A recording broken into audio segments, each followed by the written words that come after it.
வணக்கங்க. இன்றைக்கி நம்ம ஐலா மீன் குழம்பு எப்படி வைக்கிறதுன்றதை பார்க்கலாம். இப்போ இந்த ஐலா மீன் குழம்பு செய்கிறதுக்கு நான் வந்து 3/4 கிலோ மீன் வந்து வாங்கியிருக்கிறேன். இப்போது வெங்காயம் தக்காளி வந்து இது ரெண்டுத்தையும் வந்து மிக்சியில் நம்ம வந்து நல்லா மையாக அரைச்சிக்கணும். இது வந்து வதக்கிறதுக்காக கட் பண்ணி வச்சுருக்கேன். இது கருவேப்பிலை, கொத்தமல்லி, பூண்டு வந்து நம்ம நல்லா இடித்து எடுத்துக்கணும். அதுக்கப்புறம் ஒரு லெமன் சைஸ் அளவு வந்து புளி வந்து ஊற வச்சுருக்கேன். ஐலா மீன் குழம்புக்கு தேவையான எல்லாத்தையும் ரெடி பண்ணி வச்சுட்டோம். இப்போ ஒரு கடாயில் வந்து 2 டேபிள் ஸ்பூன் வந்து எண்ணெய் ஊற்றிக்கலாம். எண்ணெய் ஊற்றிட்டு கொஞ்சோண்டு கடுகு,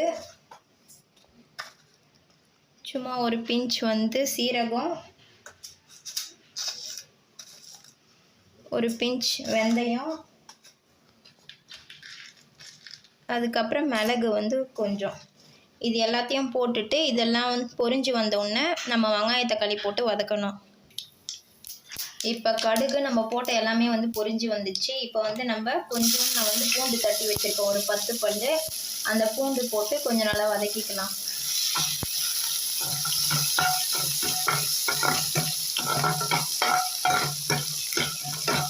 அந்த பூண்டு கொஞ்சம் கலர் மாறுற வரைக்கும் நம்ம வதக்கிக்கலாம். இப்போ பூண்டு நல்லா கலர் மாறி வதங்கி வந்துச்சு. இப்போ நம்ம வந்து கொஞ்சோண்டு வெங்காயமும் தக்காளியும் வந்து கட் பண்ணி வச்சுருக்கோம், அதையும் நல்லா வந்து போட்டு வதக்கி எடுத்துக்கலாம்.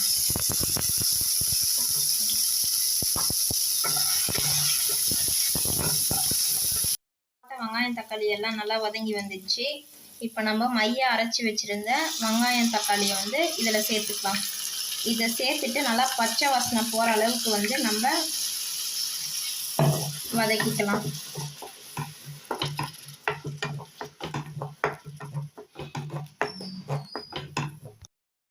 இப்போது நல்லா பச்சை வாசனை போகிற அளவுக்கு நம்ம வதக்கியாச்சு. இப்போ நான் வந்து கரைச்சி வச்சுருக்க புளி தண்ணியை வந்து இதில் ஊற்றிக்கிறேன்.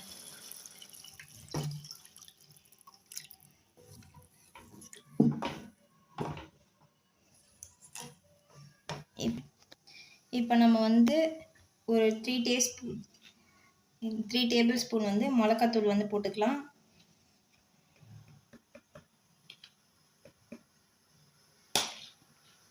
அதுக்கப்புறம் தேவையான அளவுக்கு வந்து உப்பு சேர்த்துக்கலாம். உப்பு சேர்த்துட்டு இந்த புளி மிளகாத்தூளோட பச்சை வாசனை போகிற அளவுக்கு நம்ம நல்லா கொதிக்க விட்டுறலாம். இப்போ நம்ம வந்து புளி தண்ணி ஊற்றுனது எல்லாமே வந்து நல்லா கொதித்து பச்சை வாசனைலாம் போயிருக்கு. இப்போ நல்லா கொதிச்சிட்ருக்கு. இப்போ நம்ம வந்து அந்த மீனை வந்து போட்டுடலாம். மீன் போடும்போது சிம்மில் வச்சுக்கலாம்.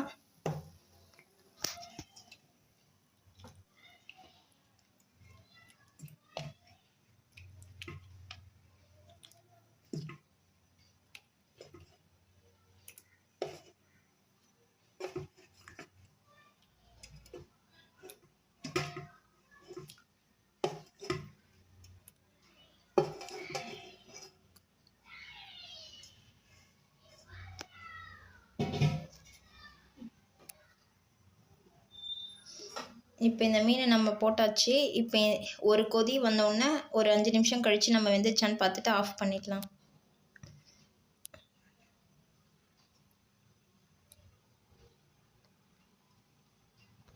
நம்ம போட்ட மீன் வந்து நல்லா வெந்துட்டுருக்கு. அது உங்களுக்கு பார்த்தாவே வந்து நல்லா தெரியும்.